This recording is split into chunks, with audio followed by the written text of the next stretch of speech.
let's get to the Cowboys. So, latest on Cowboys camp. No more injuries since Sam Williams, which is good. Knock on wood. Speaking of injuries, though, Trevon Diggs coming back from injury, which is good. He's 10 months removed now from his ACL tear. He spoke to the media yesterday, and he was just kind of talking about, like, it's so weird to, like, not be on the football field, but also he really missed the camaraderie. He really missed being part of the team. And I feel like that can really weigh on people's psyches, especially at the NFL ranks, when you're seeing your team go on to this great success when they went 12-5 last year, and they did it without you. And I feel like that can really wear on him. So he was talking a lot about how great it feels to be back and just be back in the room, be back with the guys and all that stuff. DaRon forming into his own and you guys being able to be a duo, how excited are you to get on the field with him? Super excited to get on the field with him. You know, I've been seeing him ever since he came here. You know, been doing it since, you know, he first stepped foot on the Cowboys. So, you know, I'm just super happy to be here. Super happy to be able to play with him and, you know, we get some balls together.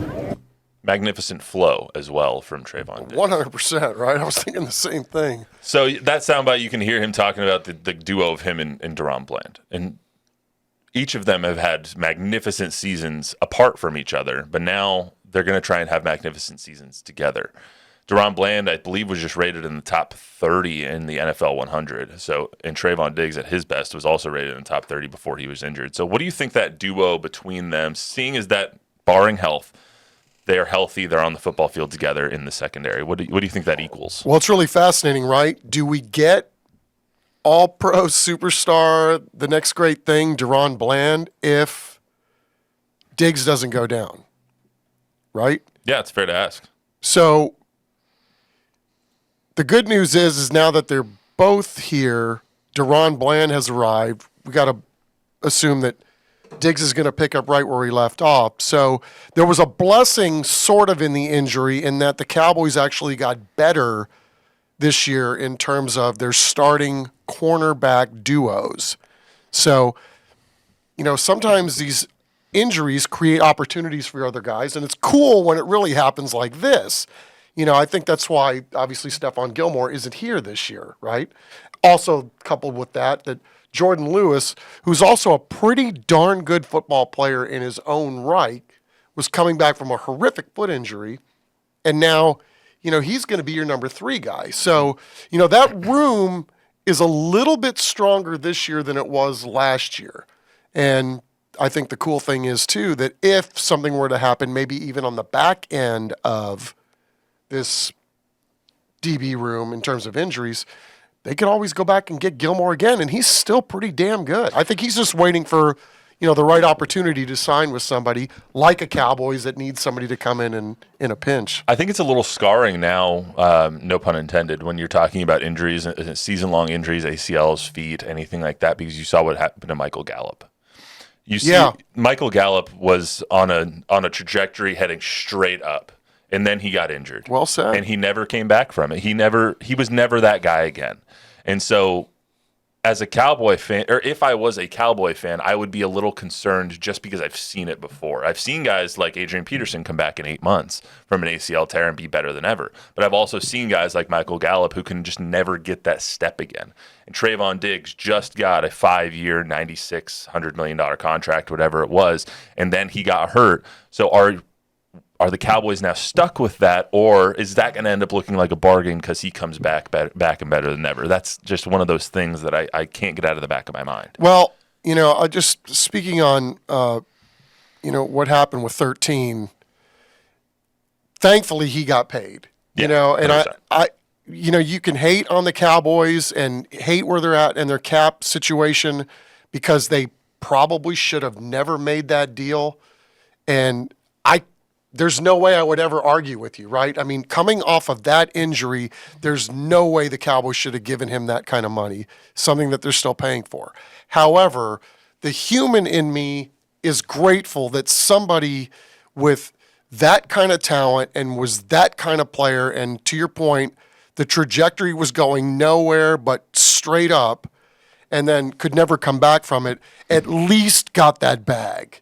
That's before his career ended. It's true, and there's two aspects of it, right? There's rooting for the person, and then there's rooting for the team. Right. Obviously, the team was hurt by that contract. The team was hurt by the Zeke contract.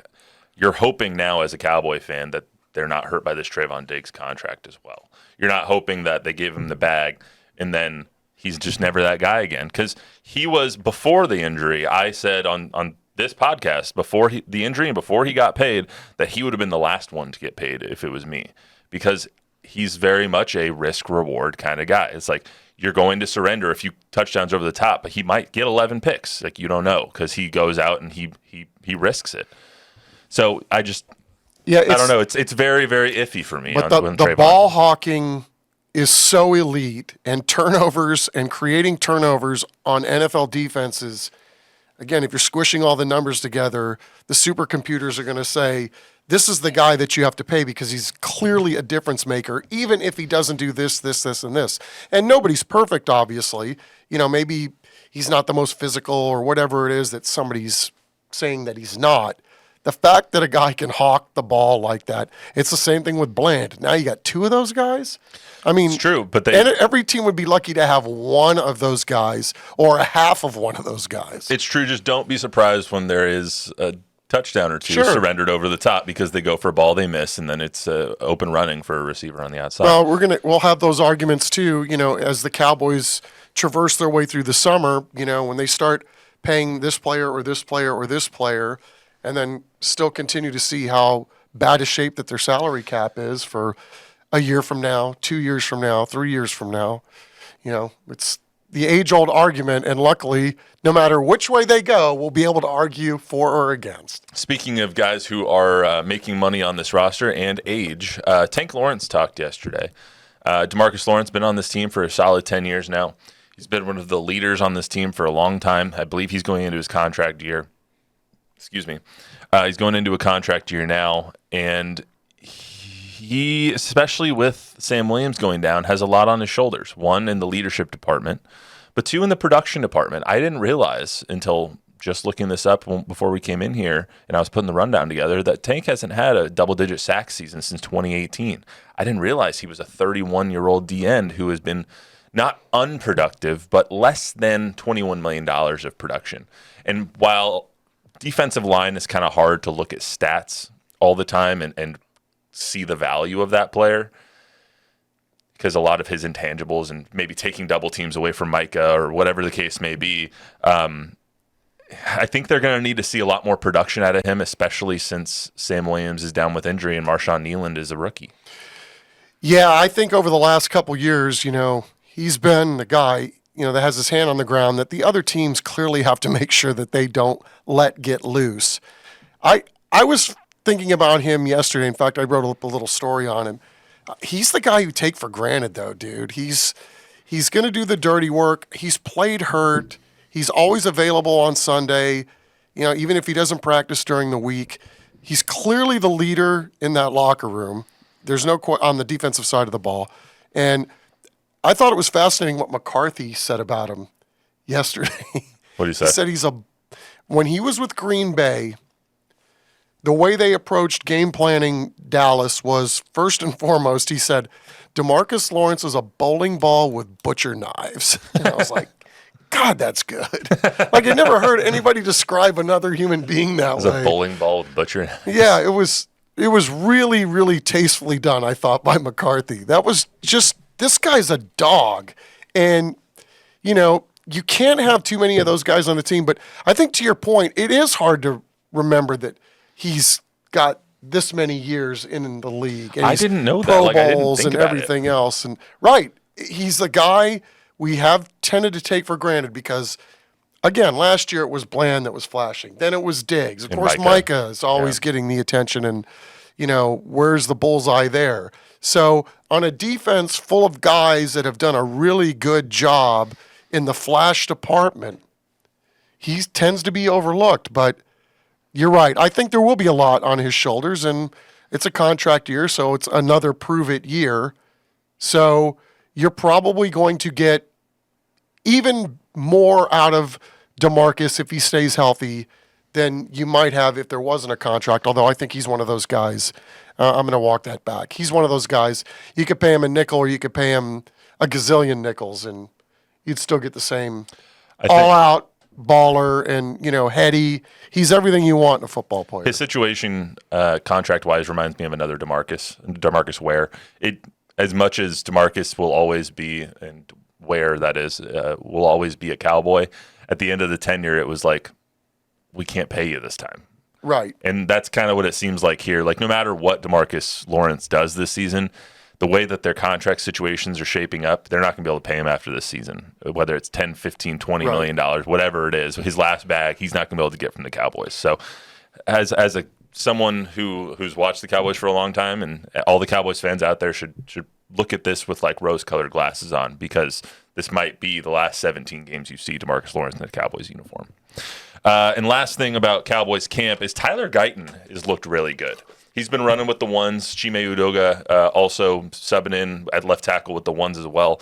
But you saw a couple of clips circling on social media. We've seen the footage from Cowboys camp, him taking on Micah on that left side, him taking on Tank on that left side.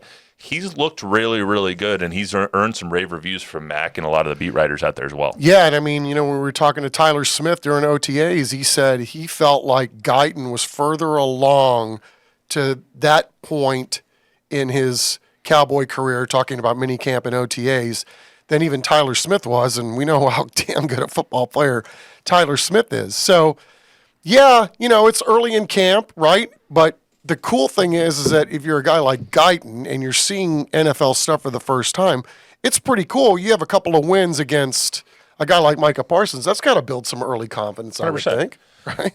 Let me go back to my first page here where I'm listing Simone Biles' gold medals. Let me put down 6 because she just won another gold medal while we were sitting here. Oh, wait, we did the spoiler alert. Spoiler alert. Oh. I mean, if you're watching me right now, you're not watching Simone, which means you probably don't care about Simone that much. So I'm just saying. Or you forgot it was on. Or you forgot it was on. But you can watch it again tonight in prime time. Yeah, News 4. Tyler Guyton has been very impressive, and congratulations to Simone. Suni Lee takes bronze, so 2 Americans in the top 3. Yeah, in the all right, all-around. even better. I like that. We had a discussion this morning. Would you rather see more golds on the medal count list for your nation, or would you rather see total number of medals? That's a good question. Yeah, I had to mull it over too. My initial thought is more medals. However, then I think of how many athletes the U.S. has. Mm-hmm. And, of course they're going to get more medals because they have more chances. So I would think more golds because that means you're better. You're the best at more things. That's fair. That's what I would say, at least. I like looking at it from the standpoint, when I see all those countries up there, I like mine at the top. I mean, yeah, if you want to see the standings, of course, you want to see it at the top. We got more, so y'all, hasta bye-bye. All right, let's talk very quickly about that's a good question. I didn't even think of that.